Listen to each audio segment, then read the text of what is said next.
یہ عظیم سلطنت دیکھ کر وہ جان گئی کہ سلیمان علیہ السلام صرف بادشاہ ہی نہیں نبی بھی ہیں، چنانچہ اس نے فوراً ایمان قبول کر لیا۔ سلیمان علیہ السلام کا سب سے بڑا کارنامہ یہ ہے کہ آپ نے مسجد اقصی تعمیر کروائی۔ اس کی پہلی تعمیر یعقوب علیہ السلام نے کرائی تھی۔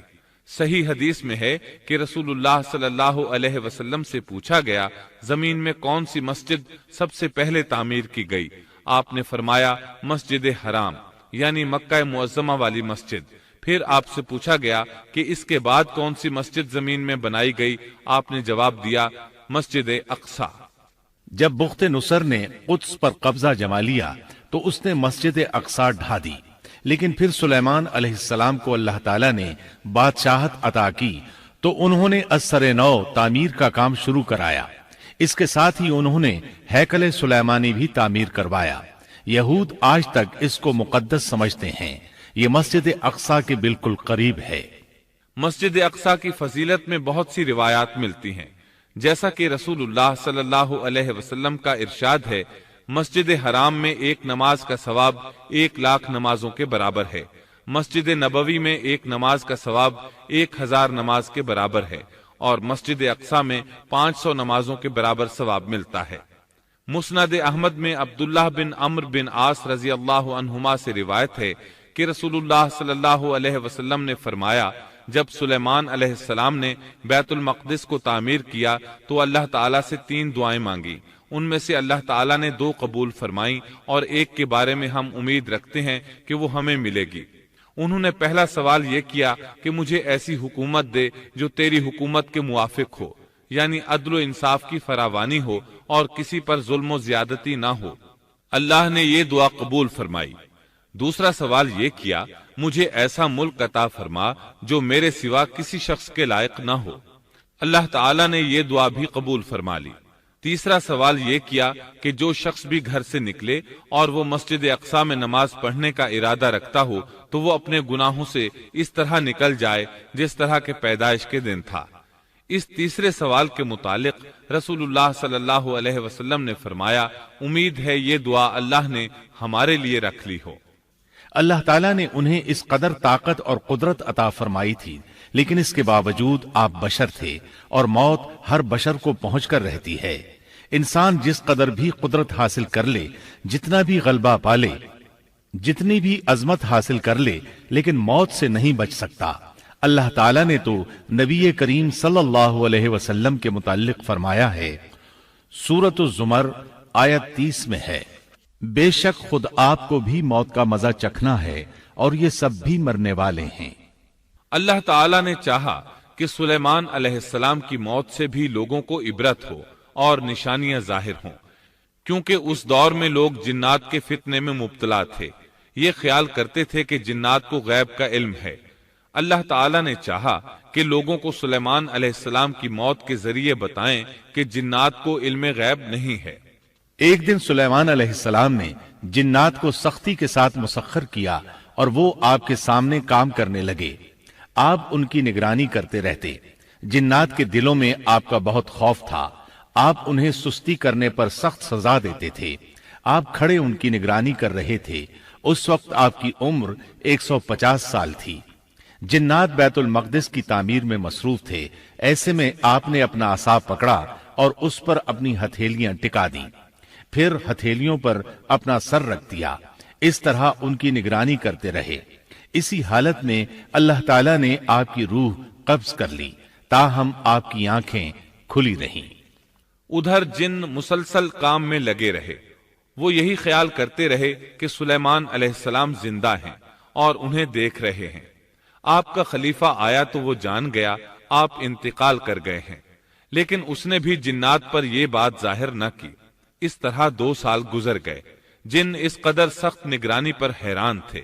وہ دیکھ رہے تھے کہ 2 سال سے سلیمان علیہ السلام نے حرکت تک نہیں کی، پلک تک نہیں جھپکی۔ ادھر اللہ تعالیٰ نے دیمک کو سلیمان علیہ السلام کے عصا پر مسلط کر دیا۔ وہ اندر اندر لاٹھی کو کھوکھلا کرتی رہی۔ آخر لاٹھی ٹوٹ گئی۔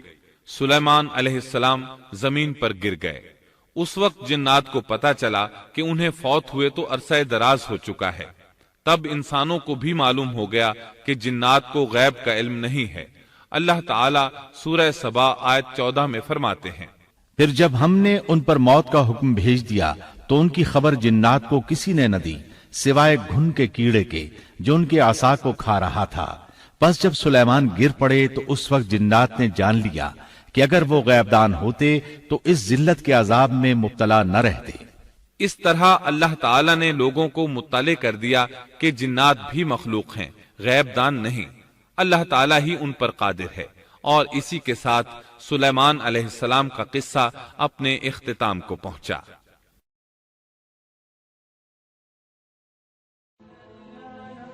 Thanks for watching. Don't forget to like, comment, share and subscribe to